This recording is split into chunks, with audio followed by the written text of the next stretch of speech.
G'day and welcome to another episode of Chase the Weekend. It's part 2 of the custom drawer build for the old cruiser. So we're going to build a custom table that slides into the drawers. We're going to carpet the whole thing, show you a few little tricks there, and then we're going to finish it all off, bolt it in, and all done and dusted today. So if it's your first time, thanks for joining us, hope you enjoy, and let's get to it.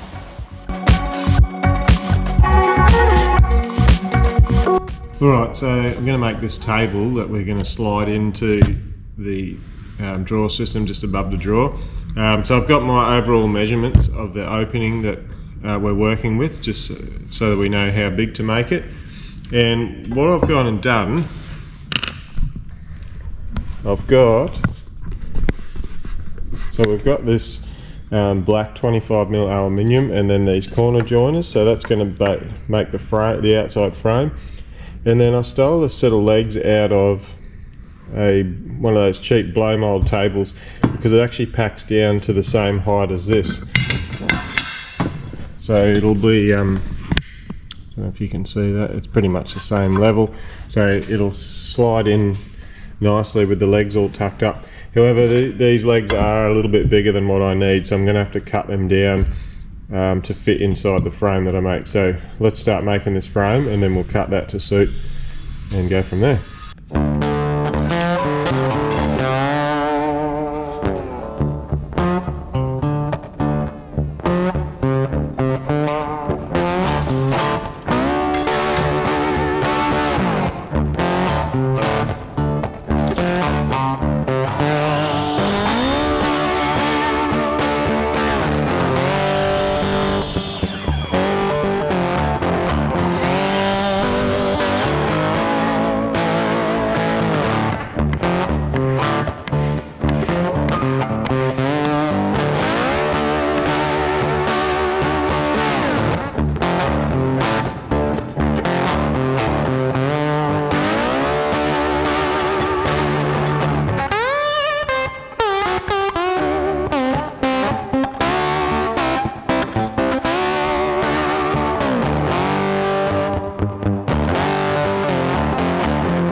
Okay, so we've just laid out the frame. We've laid out the frame basically. Obviously that's going to go there, but just trying to get a rough idea of where these legs are going to sit. These are a bit wider, so what I'm going to have to do is trim this off, because we need to drill a hole on the inside of the frame for that pipe to slip into before we assemble it all. But that's pretty much going to work. I just wanted to make sure there's enough tolerance for that to sit inside the frame, which it fits perfectly. When I was building the actual the timber work, when I was building the Carcass, I did take into account when I built the drawer size to allow for this to sort of sit inside itself. So we'll trim these off, and then drill some holes in here, and then we can slide them in and assemble the outside frame.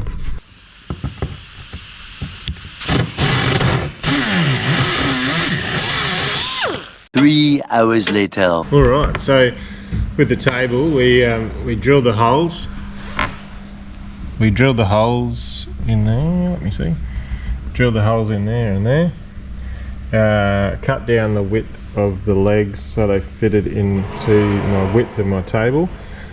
And then we just put the frame together all the way around, obviously with the legs in place, and now that's all functional. They fold out the other way, obviously. So I went and got a good mate to cut out a little bit of signboard. That's just that 3mm aluminium composite signboard, and then we're going to urethane that down onto the top of there. I noticed my frame is ever so slightly out of square, but we can use a ratchet strap to pull that into place while the glue dries.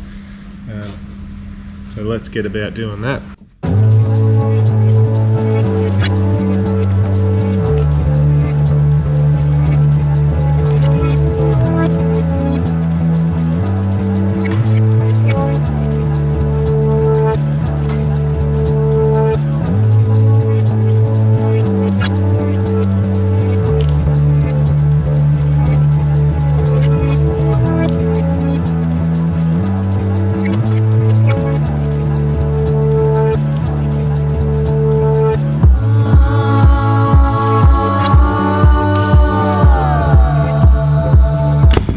going to sit the tabletop, the table frame onto that.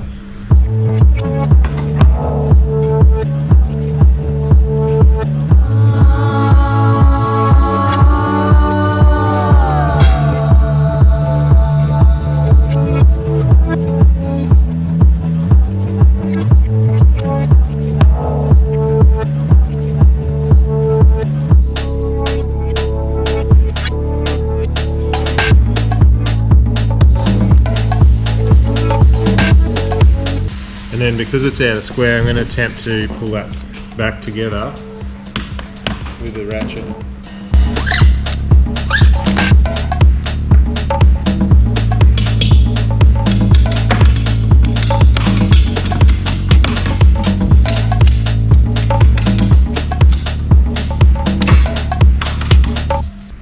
That's worked really well. If you look along there, it's nice, sitting flush with that edge. Right, so we're ready to start carpeting. Now I have tried to paint that black. I didn't want to go and buy extra paint. I did have a couple of spray cans, but it hasn't really worked very well. Just timber's pretty hard to paint with spray cans. It doesn't always work. So I've decided I'm just going to carpet all in there instead. I was just going to try and paint it black, but it doesn't matter. So what I have done is I went ahead and now that I've got my table height, because we made the table, I was able to sit that in there, and I've made up this shelf so that goes all the way through to the back, and it's carpeted, and I've carpeted the underside of there, so it's a nice smooth surface on both sides for that table to slide in and out of there. So fingers crossed that works, but in theory that's what the plan was. So what we're going to do, we're going to carpet this now, and basically just going to try and do it in as much in one piece as we can, and then we'll just fill in all the rest and join it where we need to, and it should look pretty schmick when it's finished. So the first thing you want to do is measure out how much carpet you're going to need. Don't be stingy, make sure you give yourself plenty of excess in all directions.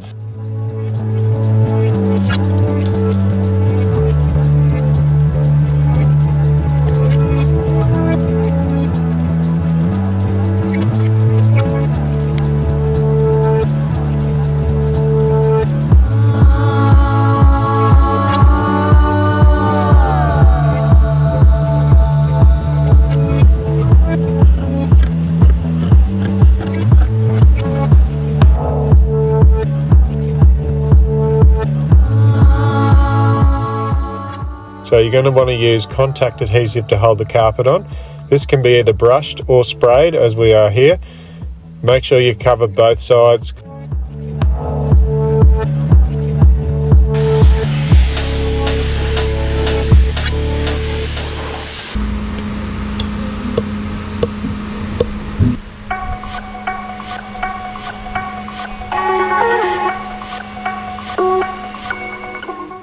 Once the glue's gone tacky, you can start to fit the carpet. Just start from one side, pressing it on and spreading it out as you go, and work your way all the way to the other side.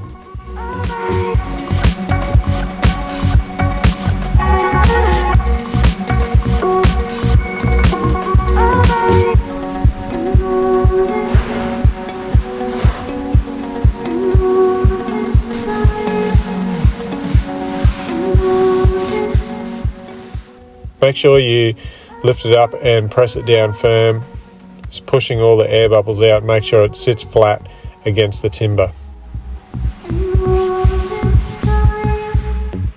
So once you've got it all glued down, it's just a matter of folding the excess over the sides and underneath.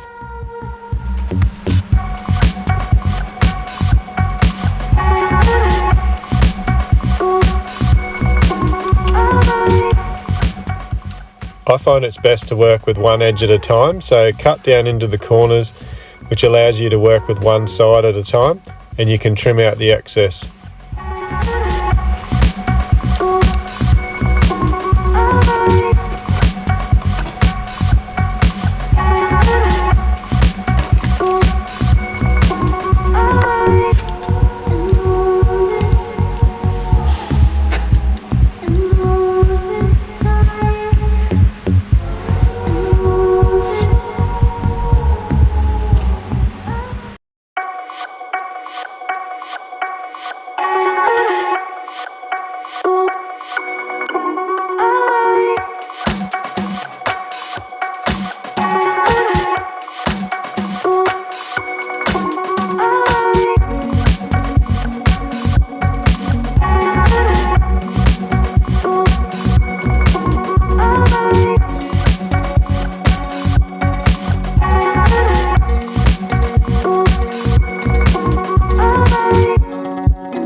So here's a bit of a sneaky hint if you're trying to join two bits of carpet.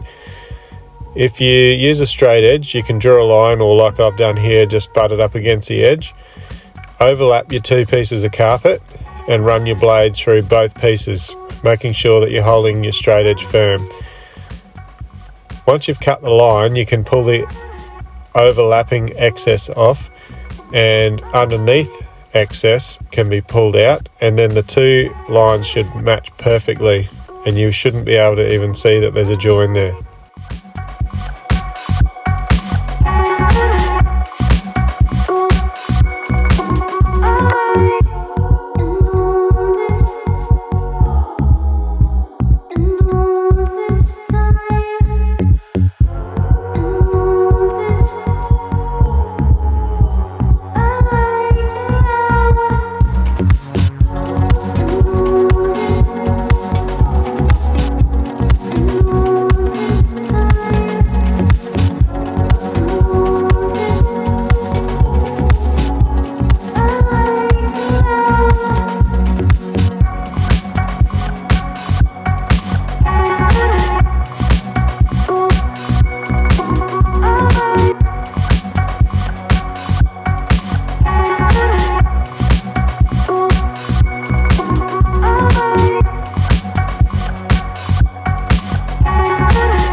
Alright, moment of truth. We're back home. We're going to slide it in and bolt it down.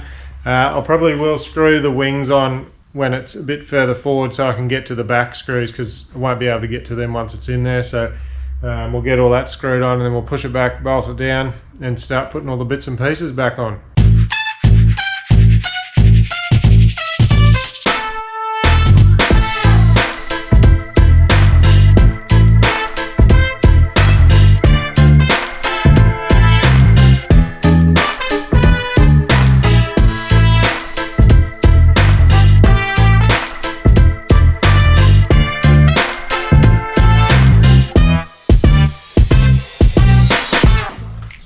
Alright, that's in. Bolt this big behemoth in there.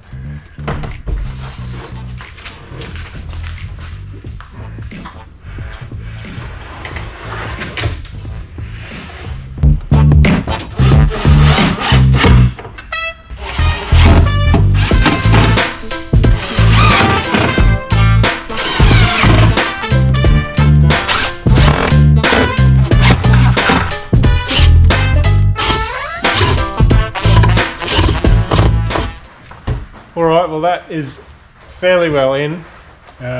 Just got to slide my table in, put the drawer, screw the drawer runners in, put the drawer in. So I've got that fascia on there. It's not super level with this, but it just finishes that off and makes it sort of tie in. Utilise some of the 12 volt bits out of the last setup, but just have to wire them in yet. I mentioned I was going to put clips onto these, but they're quite a tight fit. I might just leave them like that and see how they go. Why complicate it if it works like that? But yeah, nearly there. A little bit more finishing off to go, but it's looking pretty good. Pretty happy with the result. Got my table slid in there. It's nice and sleek. Obviously you can pull that halfway out as a extra chopping board or prep area. You can pull that all the way out and set up the legs. I've got the little stays there and just put a little captive nut into the frame and just bolt that on. It works. Look, there's probably better setups where you don't have to bolt that in, but I'm a little bit limited to space, so that works for now. I've got my drawer there, works well. Got a bit of gear, obviously one less drawer than I had before. Good storage in the side there. Got all my tools and electrical stuff in there like I did last time. And then on this side I've got my I put my battery down in there and just wired up some USB ports. Light switch for the light up here at night time, and then up the back I just put the DC to DC charger just for now. At the end of the day, everything's come out really good. You would have seen me say in the part 1 that carpet hides a million sins. Only on your woodwork though, not in your life. And you can see that it looks pretty good. The finish is quite good. You can't tell that I've cut that at 11 o'clock at night with a jigsaw on a fold-up table in the dark. Don't be scared to have a go if you've got a little bit of space, bit of time, some skills, a few tools, and you wanted to do something like this. Don't be scared to have a go. You can always fix it or change it as you go. That's part of the learning and having a go yourself. So hopefully you've enjoyed this video and this part 1 and 2 of how to build your own custom drawers. Obviously I didn't film the whole thing, but I showed you the fair basics there of the ins and outs of sort of working it out and carpeting and the little tricks and stuff like that along the way. If you've got any questions, put them in the comments below and we can sure try and help you out if you're doing something like this yourself. But if it's your first time, please do hit the subscribe button. That'll let you know when we're doing other videos, and give us a thumbs up because it does help spread this to other people so they can see it too. And remember that the weeks are long but the weekends are short, so chase the weekend.